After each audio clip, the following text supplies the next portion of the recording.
Et coucou, c'est Alex d'Objectif Réussite pour vous présenter cette nouvelle vidéo sur la représentation d'une suite numérique.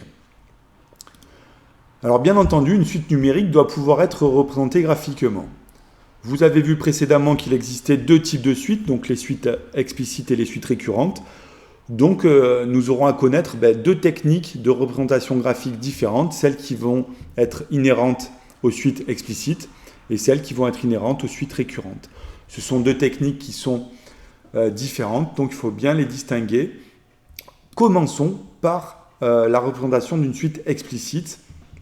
Étape 1, il faut bien entendu avoir une suite explicite, c'est-à-dire une suite du type UN égale f de n. Je vous ai pris UN égale n carré moins 5. Étape 2, alors attention, l'étape 2, c'est l'étape clé. Il faut trouver la fonction associée à la suite explicite. Si vous vous trompez là-dessus, c'est mort, la représentation sera totalement fausse. Mais ne vous inquiétez pas, j'ai un truc, on va remplacer n par x dans l'expression de un. Et on obtient f de x.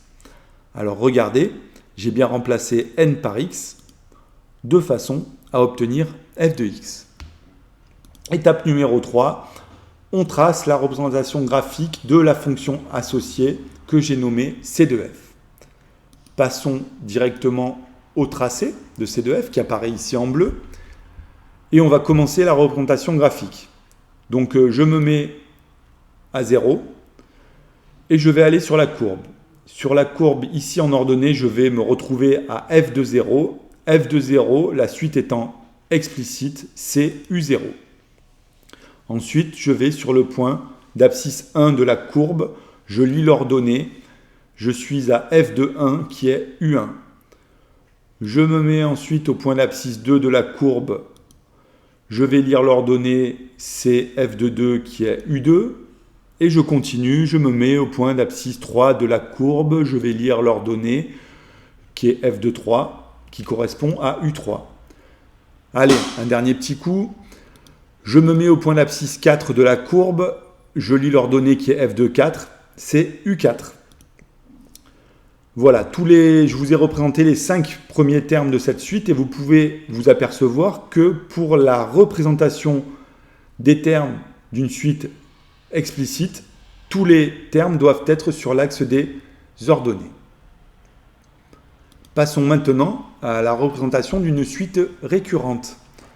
Étape 1, bien entendu, il faut avoir une suite récurrente, c'est-à-dire une suite du type un plus 1 égale f de un.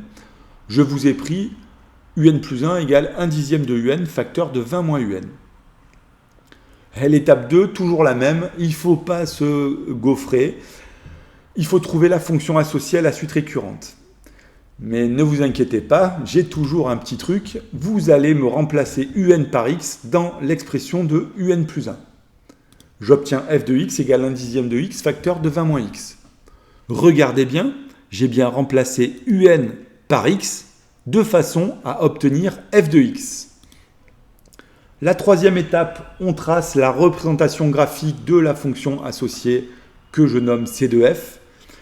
Et il y a une quatrième étape où on va tracer automatiquement la droite y égale à x.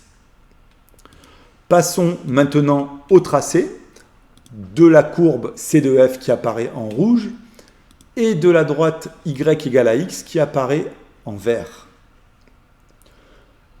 Alors, je ne vous ai pas donné u0. Donc u0, je vais partir du fait que u0 est égal à 1. Donc je l'ai placé sur le schéma.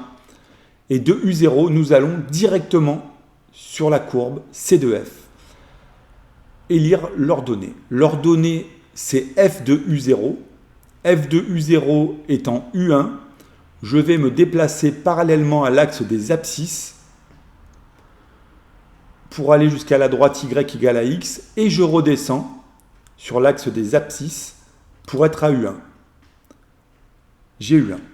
De u1, je vais retourner sur la courbe c de f, je suis à f de u1 qui est u2, je me redéplace parallèlement à l'axe des abscisses jusqu'à la droite y égale à x, je suis à u2 en redescendant sur l'axe des abscisses.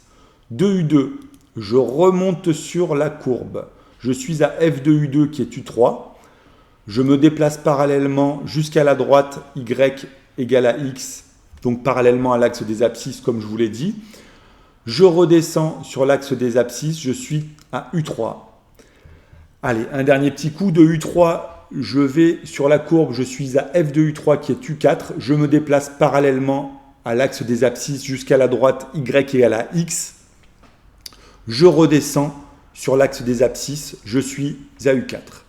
Voilà, je vous ai représenté les 5 premiers termes de la suite récurrente.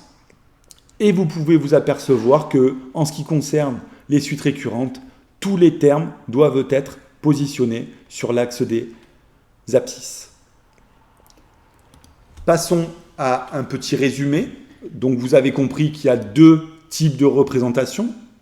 Un premier type qui concerne les suites explicites, pour lequel on doit trouver d'abord la fonction associée à la suite explicite, tracer la courbe représentative de cette fonction, on se place sur le point d'abscisse 0 de C2F, on lit l'ordonnée de ce point, on a U0, et ainsi de suite. Deuxième type de représentation, les suites récurrentes. Un peu plus complexe, on trouve la fonction associée à la suite récurrente, on trace la représentation graphique de cette fonction associée, on trace automatiquement la droite y égale à x, on se place sur le point d'abscisse U0 de C2F, on se déplace parallèlement à l'axe des abscisses jusqu'à la droite y égale à x, on redescend sur l'axe des abscisses, on obtient U1, et ainsi de suite. Voilà, vous pouvez faire une petite capture d'écran. Merci d'avoir suivi ce cours qui était un petit peu complexe. N'oubliez pas de nous suivre sur Facebook et Twitter. Bye bye!